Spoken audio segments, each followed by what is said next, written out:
Next, you're going to have to verify the information. So the big, huge mistake folks do is they get all this information and they don't verify any of it. They just take their word for it, so you're just asking for punishment. So too often, a customer is going to take the time and the effort to gather all the credit information, including signatures, then makes the mistake of not verifying any of the information received. Verifying all the information as complete, true, and accurate helps build trust and shows the applicant that you follow through with your intent. So, trust me, when folks give their references and you call them, their references are going to call them and tell them, hey, someone called me for a reference, and they're going to know that you're serious. Pull credit reports. If there's any type of reports available to pull, gather more insight on the small business. Your first instinct is to pull a credit report from one of the major credit bureaus, but there are also other reports available that can give a credit manager some insight to the credibility of a small business. There's online reputation reports available and open source credit reporting available.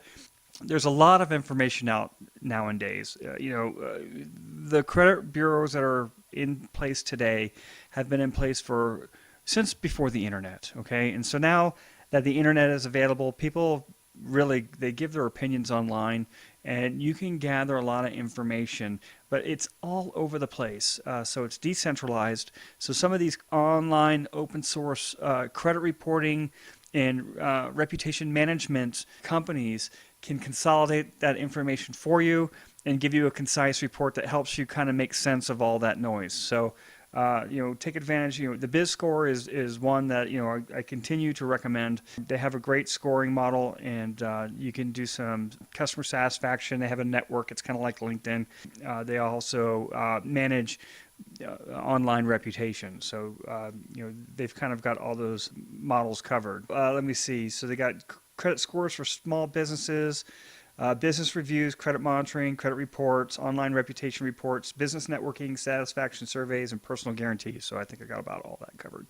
Things to verify. So call the references. So one of the keys when you call the references is you want to ask how they know the applicant. You don't want to go in and say something like, so you were their landlord, right? And they'll just say yes. It just makes it, believe it or not, some folks put down references and it's just a family member or a friend that they put down there in order to say good things about them. You want actual references. You want to ask how they know the applicant and let them tell you how they know the applicant. Okay, that's really important. And you also want to know if they're in good standing. Find out how long they have been in business and verify the contact information with them and ask if there's any additional contact information they can give you. So you want to validate that reference. You want to contact the Secretary of State. You can go online, any state, type in the initials for the state, the abbreviation there, and SOS will take you right to the Secretary of State. And you want to validate the business entity is in fact legit, verify the address, and determine whether or not they are in good standing. Also, you can verify the owners and the officers of the company. Determine their credit limits. So this may be a good time to execute on one of them credit reports. One of the three, to understand if they're overextended. I'll tell you, online reputation and online credit scores are good for early warning. But let me tell you, if they're in over their heads, one of the three credit bureaus are going to be able to tell you.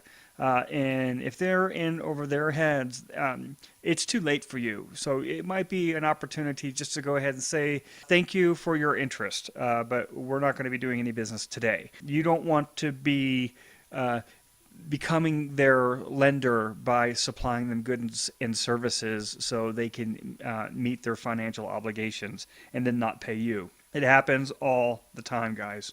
Happens all the time. So other information you want to see if there's any judgments, any liens. Some of this information will help you to determine if you require a deposit. A lot of times it's half down, just depending on what your business model is. You can call trade companies. You can call companies that they have credit lines with and find out if they're no pay, slow pay. What is their relationship like with their current creditors? If there's been problems, this is a great way to find out. Trust me, if you call and they know who you're calling about, it's probably not a good sign unless it's a real small business. So you really want to paint a full picture and get any additional information that you might require to make an informed decision. Check the address, call the landlord. Be sure they are physically at the location. Verify the phone numbers and the email addresses. Verify how long they have been at the location. So you want to make sure that they are where they say they are. Their landlord is willing to be cooperative. Sometimes if the landlord isn't cooperative and doesn't want to give you information, well, there's your sign right there. Check the social reputation sites. We talked a little bit about that, but some other things you can do is check their scores and reviews, but also check their website. Is everything legit? There's a WHOIS, Whois. Look up Whois, and it'll tell you who owns that domain, that website domain. It might be something you want to look at.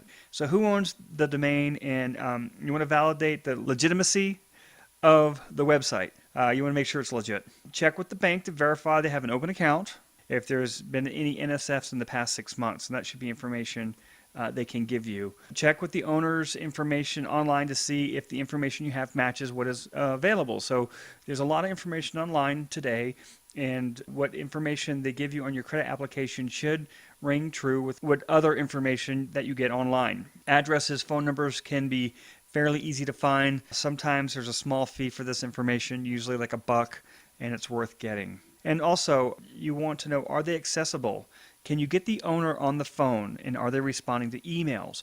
Test this out. Call the number, see if the owner answers the phone. Send them an email, see if they respond. If they don't respond to you now, they're not going to respond to you later. Just know that.